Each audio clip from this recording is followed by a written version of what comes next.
Mi nombre es Lucía Ruiz y la noche en que escuché al general Álvarez pronunciar las palabras «Cierren las puertas», ahora entendí que estaba jugando con algo más grande que una simple denuncia administrativa.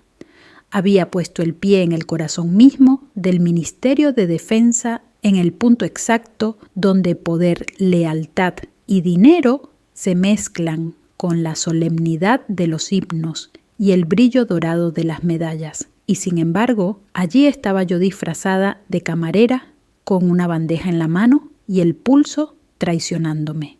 La cena privada se celebraba en el salón principal de un hotel histórico cerca del Paseo de la Castellana en Madrid. Un espacio amplio, techos altos, lámparas de cristal que colgaban como racimos de luz y una orquesta de cuerdas interpretando piezas suaves que flotaban en el aire como si todo aquello fuera una escena cuidadosamente preparada para la historia oficial. Pero yo sabía que no había nada oficial en lo que estaba a punto de ocurrir. No era una cena cualquiera, no era un acto de cortesía ni una reunión de relaciones públicas. En aquella mesa larga, vestida con manteles blancos perfectamente planchados, se sentaban políticos, asesores, contratistas y militares de alto rango. En el centro de todo, como figura silenciosa de autoridad, estaba el general Rafael Álvarez, uno de los nombres más respetados dentro de las Fuerzas Armadas españolas, conocido por su rectitud, su austeridad y su carácter templado, por años de servicio lejos de cualquier interés personal. Y sin embargo, esa noche el general estaba a punto de firmar un contrato de armamento por 2.000 millones de euros, un contrato que sobre el papel parecía beneficioso para la industria nacional, para el empleo y para la modernización militar. Pero yo sabía algo distinto. Yo sabía que ese contrato escondía desvíos intermediarios, opacos, cuentas en el extranjero y un plan cuidadosamente diseñado para desangrar recursos públicos bajo la apariencia de progreso tecnológico. Lo sabía porque lo había visto con mis propios ojos. Me movía entre las mesas repartiendo copas de vino y platos de aperitivos, pero mi atención estaba centrada en la carpeta de cuero marrón que reposaba delante del general, justo a su derecha, al alcance de sus manos. La carpeta estaba abierta y yo, inclinándome lo suficiente, pude ver la página donde figuraba aquella cifra que había perseguido durante semanas: 2.000 Euro. Pero no fue la cifra lo que me heló la sangre. Fue el anexo 14b, un documento que reconocí al instante, aunque se suponía que debía haber sido eliminado del expediente final. Ese anexo mostraba la ruta financiera de una de las empresas intermediarias. La ruta incluía Malta-Luxemburgo y una fundación privada vinculada a un apellido que conocía demasiado bien: mi exmarido. Mi garganta se cerró, la bandeja en mi mano se inclinó ligeramente. No se cayó, pero casi. Respiré hondo, 1, 2, 3 veces. Yo no estaba allí como espectadora, no me había infiltrado para ver cómo todo se consumaba. Estaba allí para actuar y sabía que solo tenía un movimiento, uno arriesgado, uno que podía salir terriblemente mal. El general estaba sentado erguido, con la mirada tranquila de quien cree que todo está bajo control. Yo lo miré y él por un instante me miró también. No me reconoció, por supuesto. Habían pasado años desde que nos habíamos cruzado la última vez y ahora estaba vestida con un uniforme sencillo, con el moño impecable y el rostro neutro. Pero yo sabía algo que pocos sabían.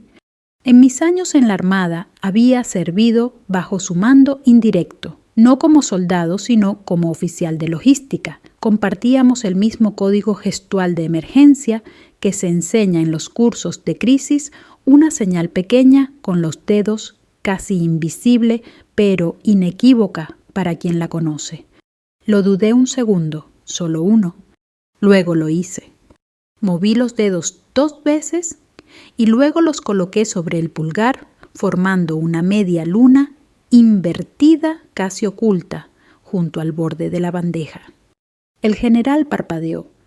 Su rostro no cambió, no mostró alarma, no inclinó la cabeza ni giró los ojos hacia nadie, solo respiró. Una respiración distinta, lenta, consciente, calculada.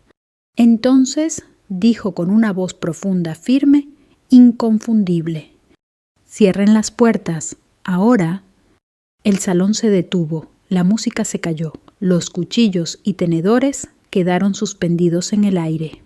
Los guardias de seguridad interior, no los del hotel, sino los que venían con los invitados, se movieron de inmediato, bloqueando accesos, cerrando ventanas, revisando pasillos. Los murmullos se transformaron en silencio tenso. Yo bajé la mirada para no llamar la atención, pero mi corazón golpeaba tan fuerte que sentí como si todo el salón pudiera escucharlo. Uno de los asesores se puso de pie molesto. «Perdón, general, que está...». El general levantó la mano apenas unos centímetros y el asesor se sentó.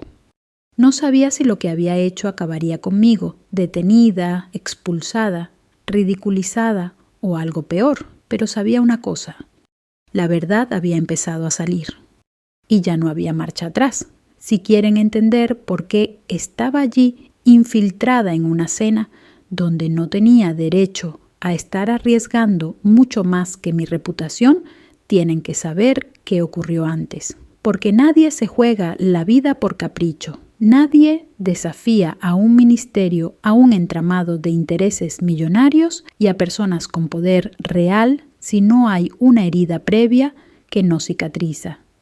Todo empezó 2 años atrás en Ferrol, mi ciudad natal. Yo llevaba entonces 14 años en la Armada especializada en logística y adquisiciones, un área gris con poca gloria y muchas horas de escritorio revisando contratos, facturas, licitaciones y documentos que casi nadie quería leer. Era un trabajo silencioso técnico, minucioso, y aún así yo lo hacía con orgullo, porque mi padre me había enseñado que servir a España no siempre era llevar un uniforme de gala, sino cuidar de que cada euro público se usara con dignidad. Mi padre, Manuel Ruiz, suboficial retirado, hombre de pocas palabras y manos gastadas de dique seco. Crecí viéndolo levantarse antes del sol, pulir sus botas, aunque ya no las necesitara, y mirar la bandera cada 12 de octubre como si fuera un viejo amigo. Yo quise ser como él, o al menos honrar lo que él me había inculcado. Por eso, cuando encontré los primeros indicios de irregularidades en las contrataciones de material naval, pensé que se trataba de errores administrativos, quizá incompetencia, nada más. Pero cuanto más miraba, cuanto más revisaba, cuanto más cruzaba cifras con rutas de suministro, más contradicciones aparecían. Facturas que se duplicaban, empresas nuevas sin historial ganando concursos millonarios, fondos desviados a consultoras extranjeras, a cambio de informes falsos. Y entonces ocurrió lo que cambió todo. Se lo conté a mi supervisora y mentora, la capitán de fragata Teresa Muñoz. Teresa era una mujer sólida, respetada, con la espalda llena de historia y la mirada firme de quien ha tomado decisiones difíciles. Me escuchó en silencio, revisó mis papeles y me dijo algo que aún hoy resuena dentro de mí. Lucía, cuando levantas piedras en lugares así, tienes que estar preparada para ver lo que se mueve debajo y para que eso también te mire a ti. Yo no entendí la magnitud de sus palabras en ese momento. A las 3 semanas Teresa fue reubicada. Poco después, forzada a solicitar la jubilación anticipada, sin explicación oficial, sin agradecimientos, sin ceremonia, y yo fui apartada del área de adquisiciones. Motivo: incompatibilidad interna y alteración del clima profesional. En otras palabras, estaba molestando. Recuerdo la conversación con mi padre aquella tarde en la cocina con la luz apagada, porque aún no habíamos encendido nada. Él cortaba pan. Yo no podía dejar de temblar. Papá, me están echando por hacer lo correcto. Él dejó el cuchillo. Se quedó quieto con ese silencio suyo que decía más que cualquier frase. Entonces respondió por fin: haz lo correcto hasta el final. No lloré, no podíamos permitirnos ese lujo. Fue él quien me puso en contacto con don Julián, un viejo amigo suyo, retirado de la UCO de la Guardia Civil, experto en delitos económicos. Un hombre tranquilo, mirada cansada, manos de investigador paciente. Fue él quien me enseñó a reunir pruebas sin levantar sospechas, tomar notas a mano, nunca en ordenador, guardar copias impresas lejos de casa, grabar conversaciones solo cuando fuera legal hacerlo. Y fue en medio de ese proceso cuando descubrí el golpe más personal. Mi ex marido Carlos, abogado corporativo, estaba trabajando como representante legal para una de las empresas intermediarias, una empresa que estaba al centro del desvío de dinero. Recuerdo perfectamente la sensación como si una pieza interna hubiera encajado de golpe en un rompecabezas que yo no quería ver completo. Caras de escenas familiares que ahora tenían otro significado, gestos que antes pasé por alto, comentarios suyos que sonaban normales y ahora eran alertas gigantes. No era solo corrupción, no era solo un daño al Estado, era una traición íntima. El divorcio había sido frío administrativo, nos separamos sin gritos, sin escenas, como dos adultos funcionales. Pero yo no sabía que cuando yo regresaba cansada de base, él estaba construyendo una red de contactos y favores que ahora alimentaba un fraude multimillonario. Y entonces un día llegó la cena. Una cena discreta, no oficial, donde se presentaría en privado el contrato antes de la firma formal semanas después. Un encuentro para brindar, sellar acuerdos, alinear expectativas y, me atrevo a decirlo, pagar lealtades. Era la oportunidad, la única oportunidad. Yo no tenía rango, no tenía protección, no tenía apoyo institucional, pero tenía la verdad y tenía el código gestual que compartíamos quienes habíamos pasado por la misma formación. Cuando supe que el general Álvarez estaría allí, comprendí que él era la única persona que podría detener aquello desde dentro sin que la maquinaria lo triturara todo. No fui a esa cena para destruir, fui para llamar a un hombre a cumplir su deber, para que alguien al menos una vez dijera «basta». Cuando recuerdo todo esto ahora en silencio todavía, me duele la parte más simple: yo solo quería hacer lo correcto. Y aún así, terminé convirtiéndome en una sombra, en una infiltrada, en una amenaza para los mismos a quienes juré servir. Pero ya no podía retroceder. No después de Teresa, no después de mi padre, no después de Carlos. Y esa es la verdad. Nadie llega a una sala llena de generales y políticos por accidente. Se llega porque alguien te empujó hasta el borde. Y saltaste. Antes de entrar en aquel salón con una bandeja en la mano, hubo semanas de preparación. Nada en lo que hice aquella noche fue improvisado, aunque el latido acelerado de mi corazón pudiera hacer pensar lo contrario. No se puede enfrentar a una estructura de poder tan antigua como el Ministerio de Defensa con impulsos. Había que ser precisa y había que conocer las grietas. Yo sabía por mis años en la Armada que la mayor parte de las operaciones sensibles no caen por ataques frontales, sino por errores invisibles en los márgenes, la cadena de suministro, la contratación, los roles de apoyo, los lugares donde se ve poco y se controla mucho. Y fue ahí donde enfoqué mi estrategia. Lo primero fue averiguar dónde y cuándo sería la cena. Ese tipo de reuniones no aparece en prensa ni en agendas públicas. Se organizan a través de invitaciones personales, llamadas privadas, favores. Pero aprendí hace tiempo que los grandes secretos no se esconden tras puertas blindadas, sino tras gestos pequeños. Así fue como llegué a Carmen. Carmen trabajaba en el hotel desde hacía años, Era la encargada de coordinar los servicios de comedor para eventos especiales. Una mujer práctica rápida, siempre con una carpeta bajo el brazo y un lápiz en el moño. Recordaba mi cara porque yo había servido allí uniformes en actos formales durante mis primeros años de soldado. Le pedí un café, solo eso. ¿Sigues en la armada?, me preguntó mientras removía leche en su taza. No exactamente, respondí. No hizo falta más. Las mujeres que hemos visto demasiadas cosas, aprendemos a reconocer los silencios. La información salió sola. La cena privada estaba programada para un jueves por la noche. Asistentes de alto nivel. Se había pedido discreción, nada que ella no hubiera visto antes, pero algo en mi expresión debió delatar que esto no era un evento ceremonial común. Si necesitas entrar, me dijo en voz baja, será a través de una ETT, no por la plantilla del hotel. No preguntes, solo preséntate y no digas de dónde vienes. Es extraño cómo a veces la vida nos coloca justo delante de las personas correctas en el momento exacto. Carmen no necesitaba saber más y yo no podía hablar más.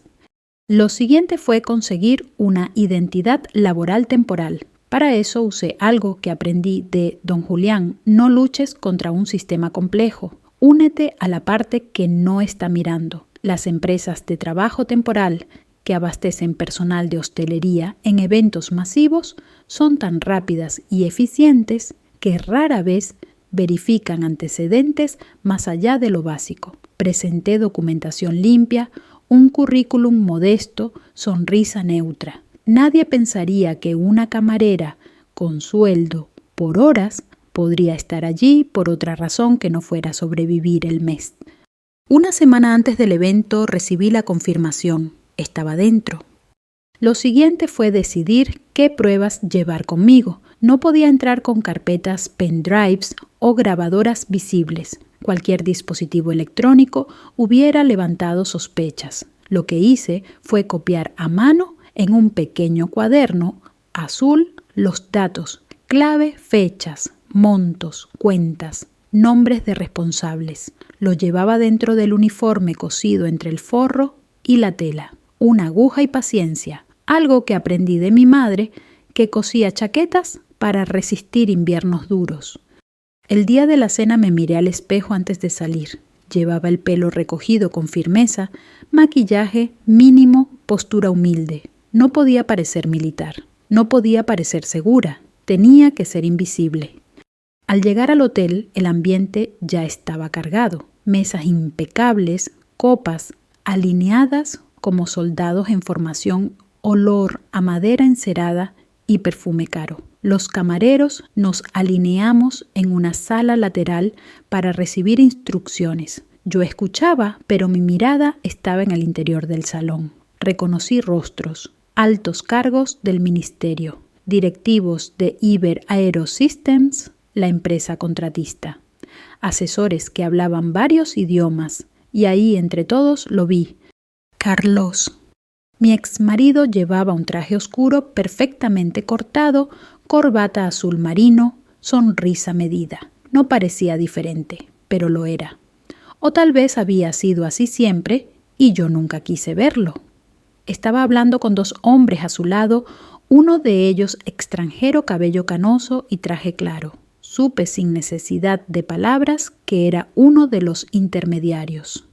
Respiré hondo. Recordé las palabras de don Julián: no reacciones, observa.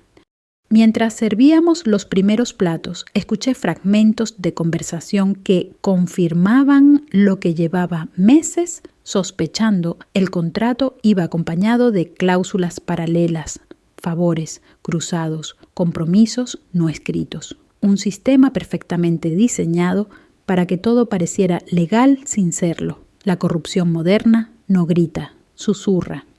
Pero lo más importante llegó cuando uno de los asistentes recibió un sobre cerrado y lo colocó sobre la mesa cerca del general. No se necesitaban ojos expertos para saber que aquello no era un simple documento administrativo. Reconocí el sello de una fundación privada que investigaba desde hacía meses. No era beneficencia, era lavado. Fue entonces cuando supe que debía actuar esa noche. No habría otra cena, no habría otra oportunidad. Si el contrato se firmaba, el dinero se perdería entre capas de empresas pantalla y nadie podría rastrearlo. El general Álvarez no era un ingenuo, ni un santo, pero había sido un militar íntegro, y había algo en su porte que me decía que si alguien podía detener esto desde dentro, era él, si sabía la verdad a tiempo. Pero acercarme era arriesgado. Una camarera no se acerca a un general sin provocar sospechas. Tenía que elegir el momento exacto, el instante en que todas las miradas se fijaran en otra cosa, aunque fuera por un segundo. Ese instante llegó cuando se sirvió el vino del brindis. Todas las copas se alzaron, todas las miradas se dirigieron al centro. Yo pasé detrás del general, me incliné y hice la señal. 2 dedos, media curva. Un gesto tan pequeño que cualquiera lo confundiría con un ajuste en el agarre de la bandeja. Pero él lo vio, lo entendió y actuó. A veces la historia cambia no por discursos, ejércitos o decretos, sino por un gesto casi invisible en una sala llena de gente que finge no ver nada.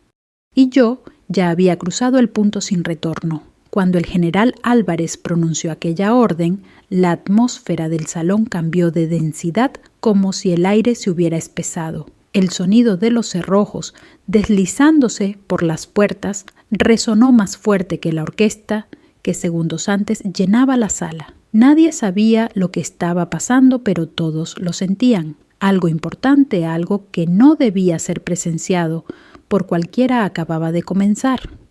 Yo me quedé en mi posición con la bandeja en la mano, procurando parecer invisible. Los camareros nos miramos entre nosotros, buscando instrucciones, pero nadie se movió. La jerarquía en una situación así es clara esperar, y yo conocía la jerarquía mejor que la mayoría. El jefe de seguridad interna del ministerio avanzó hacia el general, inclinándose ligeramente. «Señor, ¿procedemos a evacuar?», preguntó en voz baja con prudencia. Álvarez negó con la cabeza sin alterar su postura. «No, nadie sale, nadie entra, hasta que yo lo diga». En ese momento, una murmuración inquieta se extendió entre los asistentes. Algunos dejaron las copas sobre la mesa, otros se ajustaron las chaquetas, otros miraron hacia las puertas como animales que perciben un cambio en el viento, y entonces, inevitablemente, las miradas se dirigieron hacia mí, no de inmediato, pero sí lo suficiente como para que comprendiera que no tenía mucho tiempo antes de que alguien empezara a hacer preguntas. El general dio un paso adelante. Su voz sonó calmada pero firme. «Voy a necesitar hablar con el personal de servicio en privado». Una frase inofensiva, casi cortés. Pero para quienes entendíamos los códigos militares, aquello era una orden directa. Un miembro del gabinete del general, un hombre de rostro estrecho y trajes excesivamente caros, intervino de inmediato. «General, con el debido respeto, no creo que sea...»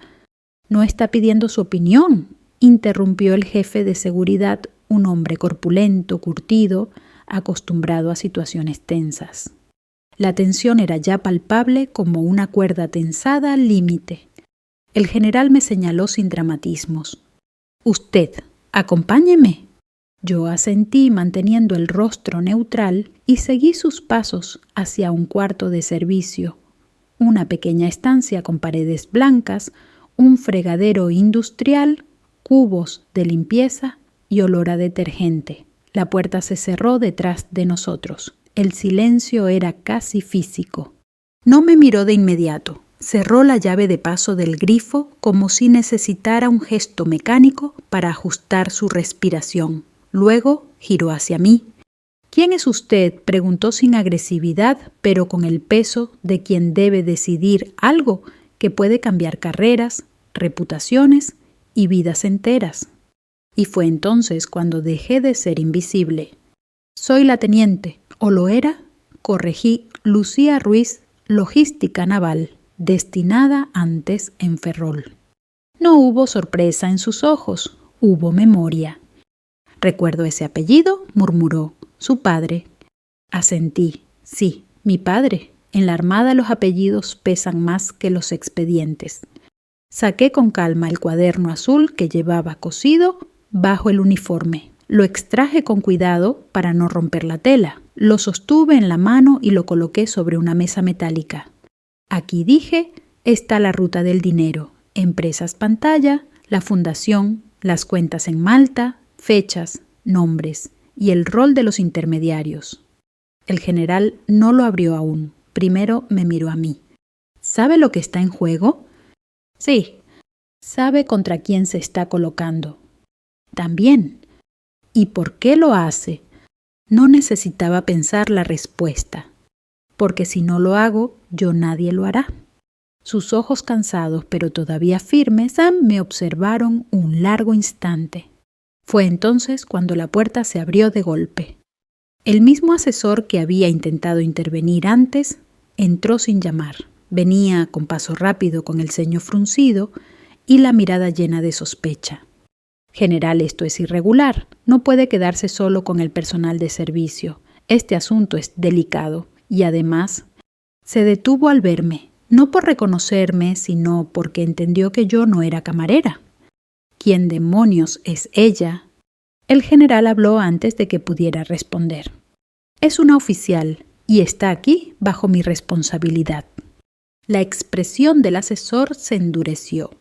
«General, está cometiendo un error. Permítame manejar esto. ¿Yo puedo?» No se oyó desde el pasillo. La voz era otra, una que reconocí de inmediato: Carlos. Mi exmarido entró en la sala con una seguridad estudiada. Sonrió. No una sonrisa amable, una sonrisa de cálculo. Lucía dijo: «Vaya sorpresa». Mi estómago se contrajo, pero mantuve el rostro tranquilo. «No sabía que te gustaban tanto los hoteles», respondí. El general alzó una mano para detener la conversación, pero Carlos ya había visto el cuaderno y su expresión cambió. No por miedo, sino por algo más frío: inconveniencia. «General», dijo él con voz suave, casi cordial, «ese cuaderno es información obtenida ilegalmente. Cualquier acción basada en él invalida procedimientos. Créame, trabajo con estos asuntos todos los días». La amenaza estaba ahí, clara, envuelta en terciopelo jurídico. El general abrió el cuaderno, pasó las páginas, no dijo nada, pero lo entendió todo. Miró a Carlos, luego al asesor, luego a mí, y tomó una decisión. «A partir de este momento», dijo con voz firme, «este asunto queda bajo investigación interna directa. Quedan todos restringidos. Nadie abandona el edificio. Y quiero a la UCO aquí en 10 minutos». Carlos dio un paso atrás. «General, no puede». «Ya lo hice», respondió él. El asesor intentó replicar, pero el jefe de seguridad lo tomó del brazo con la fuerza suficiente para dejar claro que no había debate. Carlos me miró, esa vez sin sonrisa. Yo entendí en ese instante que habíamos cruzado una línea que ya no tenía retorno. Y no supe si debía sentir miedo o alivio. La llegada de la UCO no fue inmediata, pero tampoco tardó. Mientras tanto, el ambiente en el salón principal se había transformado en algo parecido a un estado de suspensión, como si todos los presentes estuvieran respirando a medias. Nadie hablaba en voz alta, nadie quería ser el primero en moverse. Todos sabían que cuando un general ordena cerrar puertas en una reunión de ese nivel, no se trata de una indiscreción, menor es una crisis. Mientras esperábamos, el general Álvarez regresó a la sala donde yo permanecía junto a Carlos y el asesor. Esta vez cerró la puerta con llave. Se apoyó contra la mesa sin ostentación. Sabía que todos esperábamos su decisión. «Se va a iniciar una verificación inmediata», dijo, «pero antes necesito entender los detalles en sus propias palabras». El asesor, ansioso por retomar el control, intervino primero. «General, con respeto, esto pone en riesgo la estabilidad del ministerio. Este tipo de acusaciones sí resultan basadas en interpretaciones o...» «Silencio», ordenó el general sin elevar la voz. Fue un silencio absoluto, no se discutía. Me miró a mí. Explique. Abrí el cuaderno azul, lo coloqué en la mesa entre nosotros y pasé las páginas despacio, mostrando cada paso con el tipo de exactitud que solo se aprende revisando contratos durante años. Hace 3 años comencé Iber Aerosystems. No tenía capacidad para producir los componentes incluidos en este contrato. Sin embargo, recibió adjudicaciones sucesivas destinadas a desarrollo tecnológico. Ese dinero no se invirtió en IPLAUS D Nacional. Fue desviado a través de consultoras registradas en Malta. Aquí señalé están los registros contables de la filial. El asesor bufó. Eso no prueba ningún delito. Las empresas tienen derecho a externalizar servicios. Sí respondí, pero no a financiar fundaciones privadas vinculadas a los mismos directivos que autorizan los contratos. La mano del general se tensó sobre la mesa. Carlos interrumpió entonces con un tono que pretendía sonar tranquilo, casi paternal. Lucía, esto es más complejo de lo que piensas. Estos procedimientos están auditados. Hay comités, supervisiones. Nadie roba así a plena luz. Lo que tienes son coincidencias, no pruebas. Lo miré y sentí algo que no era rabia, sino una profunda tristeza. No hablo de coincidencias, respondí. Hablo de transferencias, fechas exactas, cantidades fraccionadas para evitar controles automáticos y sobre todo hablo de conversaciones. El asesor levantó la cabeza.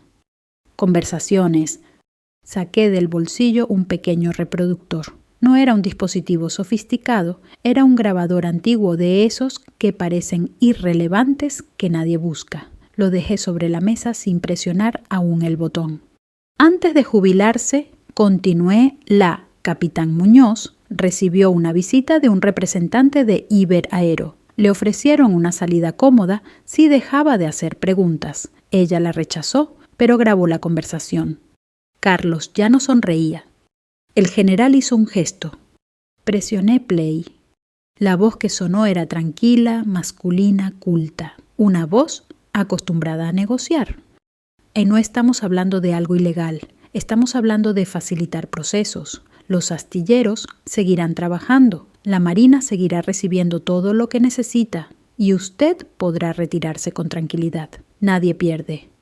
Luego la voz de Teresa, firme, cansada. Yo no me callo para dejar que ustedes jueguen con el país que he servido durante 30 años. Otra vez la voz masculina más fría. Entonces se quedará sin escalafón, sin protección y sin carrera. Créame, no quiere eso. Silencio. Clic. Fin de la grabación.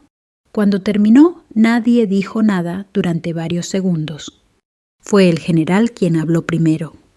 ¿Quién es el hombre de la primera voz? Tomé aire. Uno de los intermediarios. Representa a la fundación y trabaja bajo contrato legalmente vinculado a... Me giré hacia Carlos. ¿Tu despacho? Carlos no negó, no se defendió, solo tragó saliva. El asesor, sin embargo, intentó recomponerse para salvar control. General, incluso con esta grabación, esto solo demuestra conversaciones informales. Para detener una firma de contrato de esta magnitud, se necesita algo más sólido, algo verificable, algo que pueda sostenerse ante un fiscal. El general me miró. Yo estaba preparada para ese momento. Saqué la última pieza, un documento firmado. Este es el anexo 14B completo, dije. No la versión limpia que han presentado, la original, la que muestra la ruta financiera completa. Incluye sellos, fechas y autorización de transferencia. ¿Y una firma? ¿Qué firma?, preguntó el general. Deslicé el documento sobre la mesa.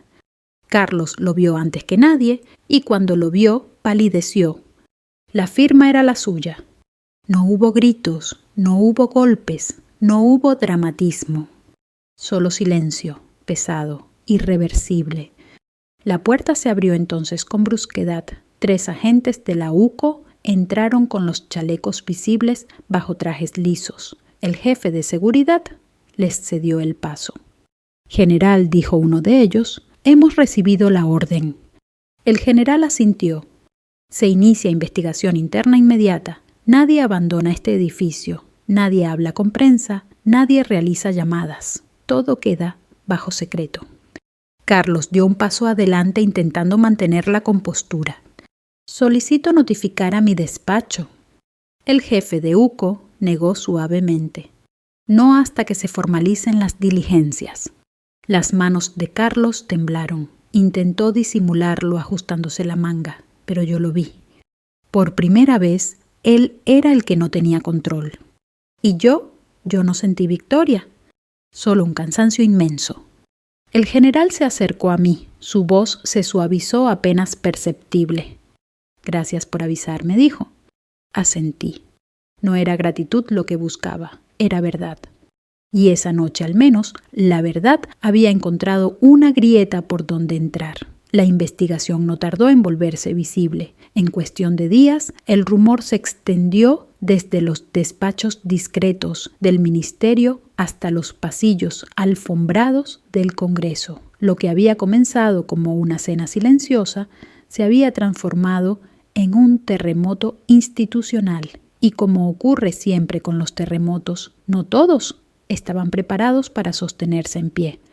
A mí, en cambio, me enviaron a un hotel militar en Madrid mientras avanzaba la investigación. No estaba detenida, pero tampoco era libre. Era una testigo clave, una pieza que debía ser protegida o silenciada, dependiendo de quién saliera victorioso. Pero durante las primeras 48 horas, nadie sabía aún quién dominaba el tablero. El general Álvarez, por su parte, se había mantenido firme. Suspendió la firma del contrato, ordenó auditorías internas, alertó a la asesoría jurídica de defensa y, lo más importante, notificó a la Audiencia Nacional antes de que los implicados pudieran mover sus influencias. Por eso, cuando se convocó una comisión de control parlamentario para abordar el caso, yo sabía que estaba a punto de entrar en un escenario que nunca había imaginado hablar en público, no detrás de documentos, no entre pasillos, sino frente a diputados, cámaras, periodistas y millones de ciudadanos que, sin saberlo, sostenían su fe en la justicia de hilo muy fino. El día de la comparecencia me vistieron con un traje sencillo azul oscuro, sin insignias. Mi padre viajó desde Ferrol para estar conmigo. No me dijo que estaba orgulloso, no lo necesitaba. Su presencia era suficiente. Al llegar al Congreso, las cámaras estaban esperando. Micrófonos, voces, preguntas lanzadas como piedras. Pero yo no respondía ninguna. Sabía que cualquier palabra antes de tiempo podía ser utilizada para romper el relato antes de que se mostrara entero. La sala de la comisión era solemne. Paneles de madera, ecos controlados, silencio tenso. El presidente de la mesa anunció mi nombre. Sentí por un segundo el peso de todos los ojos. Me senté. Coloqué las manos sobre la mesa. Respiré. El general Álvarez estaba allí también sentado unos metros más allá. Sus ojos me encontraron y me dio un leve asentimiento. No un saludo, un recordatorio. «Vamos juntos». La primera intervención fue la mía. «Señorías», comencé, «comparezco hoy no para acusar a instituciones, sino para defenderlas. Mi testimonio no nace del resentimiento ni de la revancha, sino del deber que aprendí desde niña, servir a España con la verdad». Había ensayado esas palabras frente al espejo, pero solo cobraron sentido allí, frente a quienes podían decidir el destino del caso. Fui explicando con la misma precisión que había mostrado ante el general los contratos, los sobrecostes, las transferencias trianguladas, la fundación pantalla, la grabación de Teresa, el anexo 14B y el rol de los intermediarios. Todo documentado, todo verificable, todo claro. El silencio en la sala era absoluto. Luego habló el general Álvarez. Sus palabras no fueron largas ni dramáticas, fueron humanas.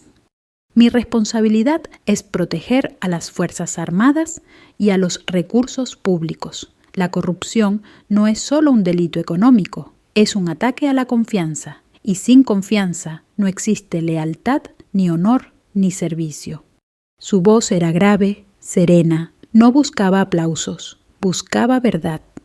Sin embargo, no todos estaban dispuestos a aceptarla. El abogado que representaba a Iberaero intentó desacreditarme. Me acusó de actuar movida por resentimiento personal tras mi separación matrimonial. Intentó insinuar que todo aquello era una venganza doméstica, revestida de heroísmo. Me quedé quieta, lo miré y respondí. Si mi intención hubiera sido destruir a una persona, habría actuado en privado. Lo que hice fue público, porque el daño no era personal, sino al país. El murmullo en la sala fue inmediato. La dignidad a veces tiene más fuerza que cualquier argumento técnico. Pasaron semanas, diligencias, declaraciones, peritajes contables, órdenes judiciales. Se destaparon correos, cuentas, contratos secundarios. La estructura se vino abajo no por una explosión, sino por peso propio. Finalmente se anunció la lista de consecuencias.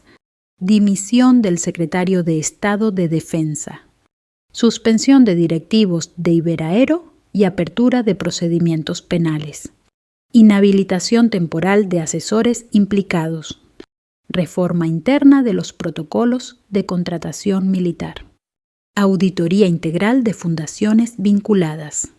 Y para mí, la rehabilitación de mi estatus. Un día recibí una citación formal para presentarme en el ministerio. Creí que sería una reunión administrativa, pero al entrar en el despacho, el general estaba allí, solo, sin escoltas, sin asesores, sin cámaras. Me ofreció un documento, restitución completa de mi plaza en la Armada y una nueva asignación, instructora de ética y supervisión de contrataciones. Si quiere, dijo, puede decir que no. Lo miré. Pensé en Teresa, pensé en mi padre, pensé en todas las veces que creí estar sola cuando en realidad solo estaba resistiendo. Acepto, respondí. El general asintió. Bien, hacen falta oficiales como usted, con espalda, con alma. Al salir del ministerio respiré el aire frío de Madrid. No lloré, pero mis manos temblaron. Esa misma tarde llamé a mi padre. Papá, dije, ¿sí? Respondió él, ¿ya está? No dijo nada más, pero escuché cómo soltaba el aire como quien llevaba años conteniendo el pecho. Cuando colgué, me quedé mirando el cielo. Entendí algo simple. La justicia no siempre es ruidosa, a veces es paciente, silenciosa, obstinada, como el mar, como quienes lo sirven. Y yo aún tenía un último capítulo que contar. Volví a Ferrol unas semanas después de mi restitución. El invierno ya estaba cediendo y el aire en el puerto tenía ese olor a sal, hierro y viento que siempre me había parecido una forma de hogar. Caminé despacio, reconociendo los muelles, las grúas, los astilleros donde pasé tantas horas revisando inventarios, escuchando el rumor constante de motores en reparación y conversaciones cortadas por el mar. Era como regresar al origen, pero siendo alguien distinta. Mi padre me esperaba en el bar de siempre, uno pequeño con mesas de madera marcadas por el tiempo y una televisión que casi siempre estaba encendida, aunque nadie la mirara. Él estaba sentado junto a la ventana tomándose un café solo. Me senté frente a él. No dijeron nada nuestros labios, pero nuestros ojos sí. Había cosas que no necesitaban pronunciarse.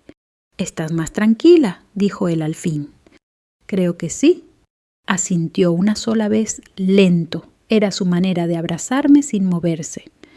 Durante los días siguientes me dediqué a ordenar papeles, devolver libros y caminar por el paseo marítimo. Necesitaba asimilar lo que había ocurrido. La justicia no había sido completa, porque nunca lo es, pero había sido real. Algunos serían juzgados, otros intentarían escapar.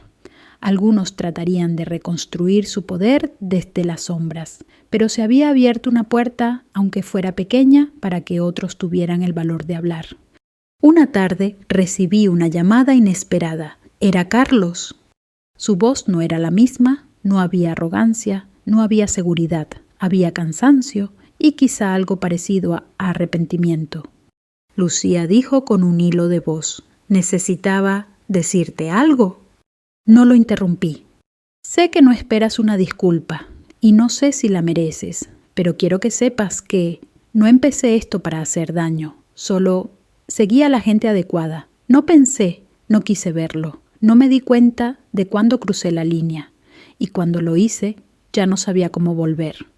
No sentí satisfacción, sentí pena por lo que fuimos, por lo que pudo haber sido, por lo que dejó de importar». «Carlos», respondí con calma, «lo que hiciste lo hiciste tú, pero lo que yo hice, lo hice yo, no para derrotarte, sino para detener algo que no podía permitir». Hubo silencio al otro lado. «Lo sé», murmuró él. Y por primera vez, desde que todo empezó, supe que esa conversación no era sobre el pasado, sino sobre cerrar una puerta con dignidad. Cuando colgamos, sentí algo parecido a la paz. No la victoria, no el perdón completo, solo la paz de saber que no cargaba con odio.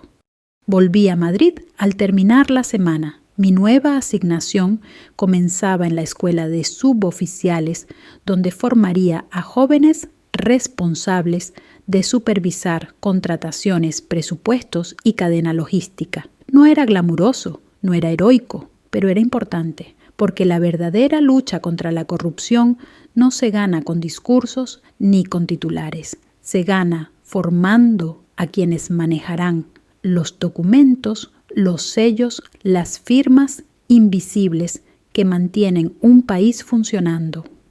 El aula donde impartiría mis primeras clases estaba iluminada por una luz suave. Las sillas estaban alineadas con precisión. En la pared una bandera. Me quedé quieta unos segundos respirando. Entraron 12 alumnos, 12 miradas, 12 futuros responsables del engranaje que nadie aplaude, pero que sostiene todo lo que importa. Me presenté sin títulos, sin méritos adornados.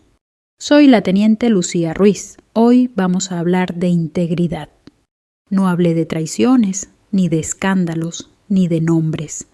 Hablé de pequeñas decisiones, de la importancia de decir no cuando es más fácil decir sí, de la responsabilidad de cuidar lo que no se ve, de que el honor no se mide en medallas, sino en no avergonzarse al mirar el espejo. Cuando terminé, uno de los alumnos levantó la mano. «Señora», dijo, «vale la pena. Quiero decir, cuando uno se queda solo, cuando lo apartan, cuando parece que luchar no cambia nada, ¿de verdad vale la pena?». Lo miré y no respondí con teoría. Sí, dije, vale la pena, porque si no luchamos, nosotros, ¿quién lo hará? Sus ojos se humedecieron apenas, los demás guardaron silencio, y supe entonces que aunque el mundo no cambiara de golpe, algo había cambiado allí. Días después, el general Álvarez me citó en una ceremonia discreta en Ferrol. No era pública, no había prensa, solo compañeros veteranos y algunas familias. Me entregó una placa de reconocimiento, no por denunciar, no por exponer, no por detener nada. La inscripción decía, simplemente, por defender el honor cuando otros lo habían olvidado. La sostuve entre mis manos y sentí mis ojos llenarse. No lloré porque me la dieran, lloré porque alguien había entendido. Hoy, mientras camino frente al mar, escucho el rumor de las olas golpeando contra el dique. Ese sonido me acompaña desde niña. Es constante, es paciente, es firme. Como la verdad, como la justicia real, la que tarda, la que duele, la que permanece. Y si estás escuchando esto, quiero decirte algo con toda la sinceridad que tengo. No subestimes el peso de tu voz, no pienses que estás solo, no creas que nada cambia. Cambia, pero solo si alguien decide no callarse. Si esta historia te ha tocado, Aunque sea un momento, compártela, no por mí, sino por todos los que alguna vez sintieron miedo de hablar. Y si quieres seguir escuchando historias de valentía silenciosa, de amor por lo que importa, de gente que resiste, aun cuando nadie la ve, quédate, escucha, acompáñanos. Fin.